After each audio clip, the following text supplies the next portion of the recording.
Le journal sur Al24 News, mesdames, messieurs, bonsoir. Voici les titres de l'édition. Les 49 soldats ivoiriens détenus au Mali ont été graciés par l'autorité de transition quelques jours après leur condamnation par la justice malienne.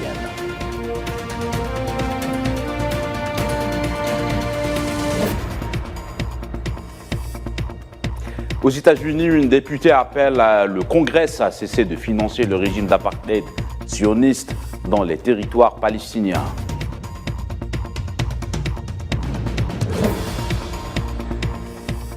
Et au Congrès toujours et après plusieurs sessions, McCarthy est élu successeur de Nancy Pelosi au Capitole.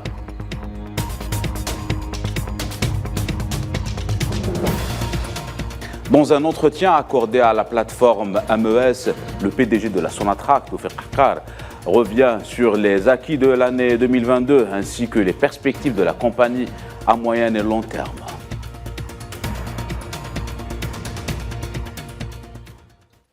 Voilà pour les titres, bonsoir à tous. On entame cette édition par l'actualité continentale. Après détention et condamnation, les 49 soldats ivoiriens viennent de bénéficier d'une grâce par Assimi Goïta, le chef de la transition malienne, qui a déclaré dans un communiqué publié hier soir que ce geste démontrait l'attachement de l'État à la préservation des relations fraternelles avec les pays de la région.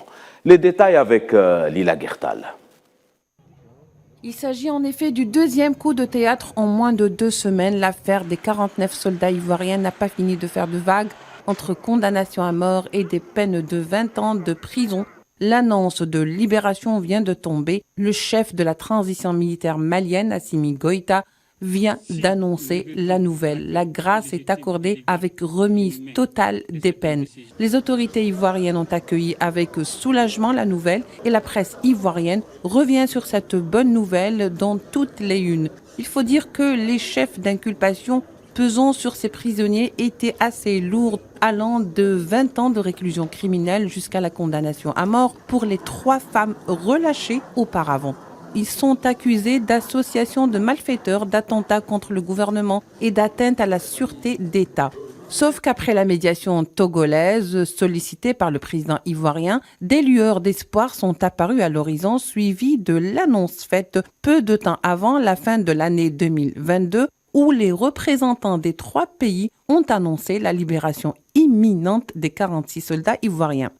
Premier coup de théâtre, le 30 décembre, les soldats en question sont condamnés à des peines très lourdes. C'est la consternation, c'est l'étonnement. Tout de suite, le président fait une sortie médiatique à l'occasion du Nouvel An et s'adresse aux Ivoiriens.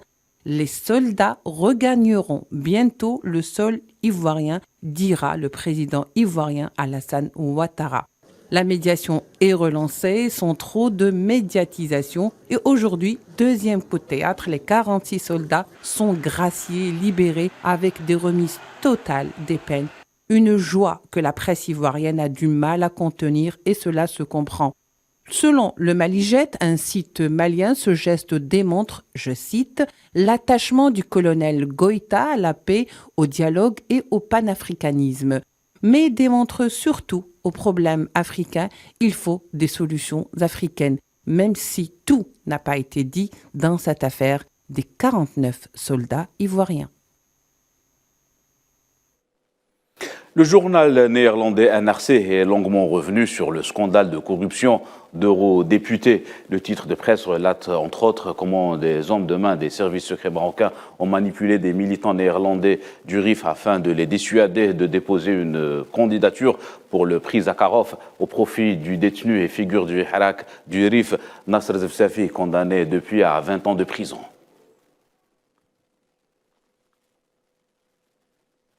Des jeunes candidats marocains à la profession d'avocat ont organisé des manifestations pour exprimer leur colère face à l'examen d'entrée à la profession d'avocat.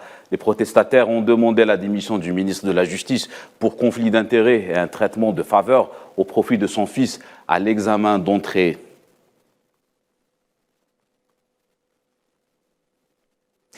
L'actualité au Sahara occidental avec le coup d'envoi des travaux préparatoires du 16e congrès du Front Polisario prévu le 13 janvier prochain, et ce à travers la tenue d'une réunion de la commission préparatoire. Elle aura lieu les 7, 8 et 9 janvier courants dans la wilaya de Ousserd et devrait rassembler quelques 2000 participants. Actualité continentale, toujours en Gambie et dans l'affaire du coup d'État présumé au mois de décembre dernier, le gouvernement a annoncé dans un communiqué l'inculpation de 8 soldats pour trahison en lien avec une tentative de coup d'État. Pour rappel, 2 civils et un policier avaient déjà été inculpés par les autorités mardi dernier pour le même chef d'inculpation.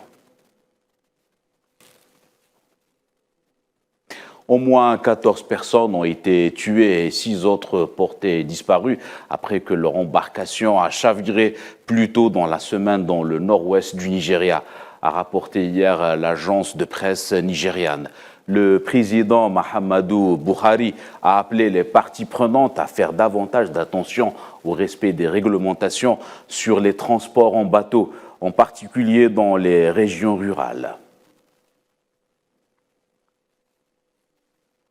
Nous vous le disions en titre, la députée américaine du Michigan, Rashida Tlaib, a appelé le Congrès à cesser de financer le régime d'apartheid sioniste en Palestine occupée. Les Palestiniens font l'objet d'une dangereuse recrudescence des exactions sionistes durant les dernières semaines dans plusieurs régions des territoires occupés. L'escalade a fait pas moins de 8700 cas de violations recensés durant l'année 2022. Le successeur de Nancy Pelosi à la tête de la Chambre des représentants américaine est désormais Kevin McCarthy. Il a été élu par ses pairs président de la Chambre avec 216 voix sur les 428 votes exprimés, et ce, pas moins de 14 rounds. Les détails avec Sofiane Baroudi. C'est seulement au bout de 4 jours de débats parfois intenses, de 3 nuits de tractations ardues et de 15 tours de scrutin que Kevin McCarthy a été élu président de la Chambre des représentants. Ce républicain de 57 ans, élu de l'État de Californie, représente une voie de compromis entre les démocrates au pouvoir et l'aile trumpiste, toujours très active au sein du Parti républicain et des institutions américaines. Les élections de mi-mandat, qui ont eu lieu en novembre dernier, n'ont pas donné lieu à la déferlante républicaine telle qu'attendue par beaucoup d'observateurs. Et l'élection de la Chambre des représentants a révélé les dissensions profondes dont souffre le parti de l'opposition aux États-Unis. Plusieurs défis de taille attendent le nouveau président de la Chambre des représentants, à l'instar du budget fédéral et de la dette publique américaine. Kevin McCarthy a déclaré à ce propos que sa priorité était de permettre aux ménages américains de vivre dignement via la baisse des coûts des produits alimentaires, du logement et de l'énergie, fortement impactés par l'augmentation de l'inflation. Il a aussi évoqué la nécessité de stopper la hausse de la dette publique en arborant une attitude de rationalisation des dépenses. D'autres questions politiques de grande importance attendent McCarthy, à l'exemple de la stratégie d'endiguement de la Chine ou encore de la guerre en Ukraine. Cette dernière provoque de plus en plus de dissensions liées au soutien conséquent apporté par Washington à Kiev, qui commence à faire grincer des dents. Beaucoup d'observateurs estiment que les États-Unis vivent une situation d'instabilité politique doublée d'une crise économique qui risque d'entraver le bon fonctionnement des institutions, principalement la Chambre des représentants, où l'état des divisions et la difficulté à construire des consensus est apparu au grand jour à l'occasion de l'élection du nouveau président. À ce propos, un groupe conséquent d'élus républicains proches de l'orientation trumpiste ont bloqué l'élection de McCarthy, qualifié de trop modéré et de proche de l'establishment au pouvoir à Washington, longtemps critiqué par la mouvance MAGA et la droite radicale américaine. Pour rappel, il y a 2 ans, quasiment jour pour jour, le Congrès américain a été pris d'assaut par des partisans de l'ancien président Donald Trump dans une tentative de blocage de l'accession au pouvoir du président Joe Biden, dont l'élection à la magistrature suprême a été fortement contestée par les partisans de la mouvance MAGA. L'affaire de l'insurrection du Capitole est toujours en cours. Des centaines de personnes ont déjà été arrêtées et une commission parlementaire, ainsi qu'un magistrat désigné par le ministère de la Justice, poursuivent l'enquête alors que Donald Trump, qui risque d'être mis en cause dans cette affaire, a déjà annoncé sa candidature aux élections présidentielles de 2024 au mois de novembre dernier. On reste aux États-Unis. Washington attribue une nouvelle aide militaire à Kiev. Le département de la défense US, par la voix de la responsable chargée de la Russie, Laura Cooper, a déclaré que l'aide militaire annoncée par la Maison-Blanche est la plus importante en termes de contribution globale qu'elle ait fournie jusqu'à présent.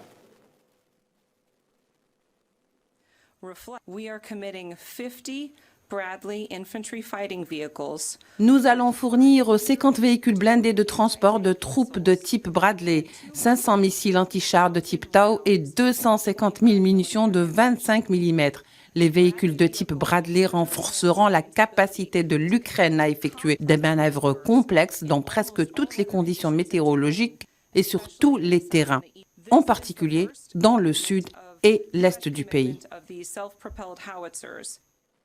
Et à la suite de l'entrée en vigueur du cessez-le-feu annoncé par le président russe Vladimir Poutine à l'occasion de la célébration du Nouvel An orthodoxe, plusieurs violations de la trêve ont depuis été rapportées par des sources concordantes dans les régions le long de la ligne de front. Des tirs d'artillerie lourde ont été signalés à Bakhmout, à Krymina et dans les régions de Donetsk et Lugansk.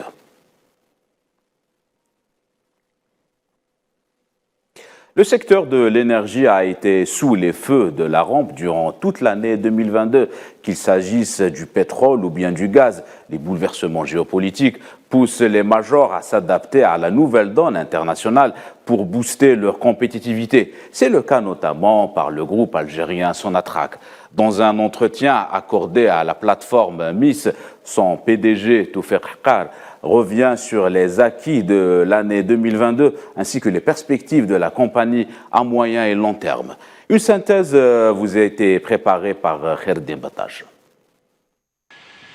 L'Algérie prête à augmenter ses approvisionnements en gaz vers l'Europe à condition d'aller vers des contrats à long terme sous l'égide de la nouvelle loi sur les hydrocarbures dite 1913, propos signé du PDG du groupe algérien Sonatrach Toufer Hakkar dans un entretien accordé à la plateforme MIS. Le numéro 1 de la compagnie énergétique algérienne a rappelé que l'Algérie a tenu tous ses engagements contractuels envers ses clients européens. Pas moins de 4 milliards de mètres cubes en spot ont été expédiés vers ce marché durant l'année dernière. Le patron de Sonatrach considère que le gaz doit représenter l'un des piliers du mix énergétique algérien, compte tenu des nombreux avantages comparatifs de l'Algérie. Hakkar est également revenu sur les investissements prévus par Sonatrach durant la période 2023-2027, et ce dans le but de renforcer la compétitivité du groupe dans les segments de l'amont pétrolier et gazier.